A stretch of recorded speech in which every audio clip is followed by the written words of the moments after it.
Welcome everyone. Today I will show you a tool that can take your arterial and venous endovascular interventions to the next level, and it has always been right under your nose. The tool is intravascular ultrasound.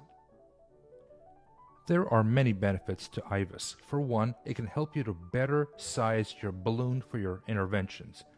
If your balloons are too small, you may have inadequate lumen gain and have inadequate drug-coated balloon to wall apposition. If the balloons are too big, you may have more dissections. IVUS can better show you calcium and thrombus. You can better appreciate the length of the area you need to treat, and of course IVUS can give you the opportunity for completion studies to see what you're leaving the patient with. There have been a number of IVUS and angiography comparison studies published. Here's an example where vessel diameter as assessed by IVUS was about a millimeter greater in the SFA than if done by angiography alone. In 2022, for the first time, a randomized controlled trial has been published to evaluate the impact of IVUS on FEMPOP interventions. Now this was a parallel group design, and in the control group, the angiography and IVUS were performed, but the IVUS data was not available to the operator at the time. And so the operator made a decision on the initial treatment and subsequent treatment based on angiography alone. In the treatment group, however, a treatment was performed utilizing both angio and IVUS. Then the angio was performed and the plan based on the angio findings was documented.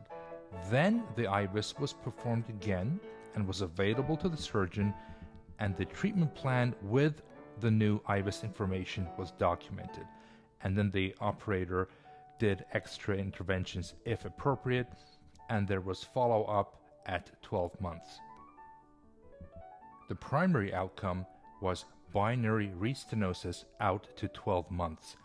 Binary restenosis was defined as 50% or greater stenosis by duplex. And you can see that the group that utilized IVUS as well had far less binary restenosis at 12 months.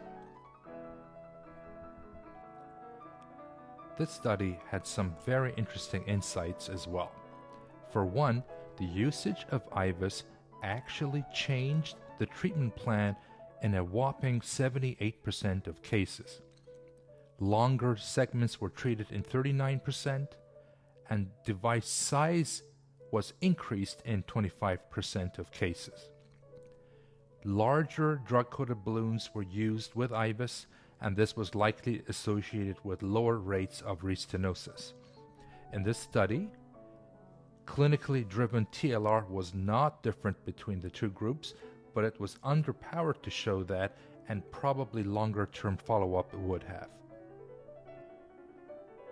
Now you may come across an intravascular ultrasound study that evaluated iliac interventions, and it did not demonstrate impact on outcomes out to 1 year.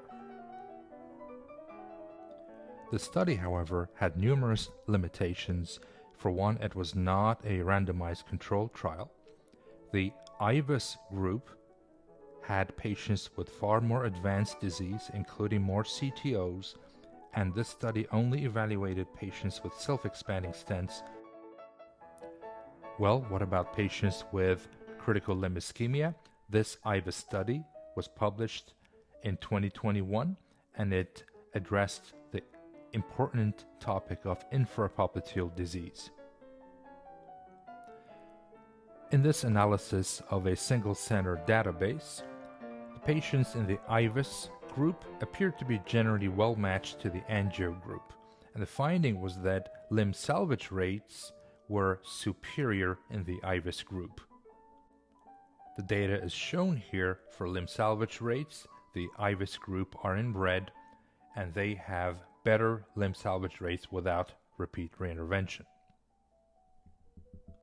Taken from the same study here are the IVUS against angiography vessel diameters. And you can see that quite consistently, IVUS gives you a bigger vessel diameter. Moving on to venous disease, where intravascular ultrasound is extremely important, here are very useful tips that you should use every day. First, you must utilize a radiopaque marker. This will help you to precisely see where stenoses or lesions begin and end, and it will also show you where the confluence is. So here's a patient with May-Thurner syndrome, and you can see evidence of it on the venography alone, but by performing an IVUS careful pullback and utilizing the tape marker, you can decide exactly where to land your stent and to minimize involvement of the inferior vena cava if possible. Another important tip is that many patients have respiratory variation, particularly in their common iliac veins and IVC. If you were to merely perform a pullback utilizing IVUS, the patient will continue to breathe with a normal cycle, and you may miss a lesion, or you may even erroneously label a portion of the vein as stenotic or obstructed. So it is important to perform your pullback for documentation, but then I'd recommend that you go back with your IVUS and stay on the area of interest and just watch closely with respiration to confirm whether it is a true compression or whether it is merely respiratory variation. Intravascular ultrasound is an extremely useful tool in peripheral interventions.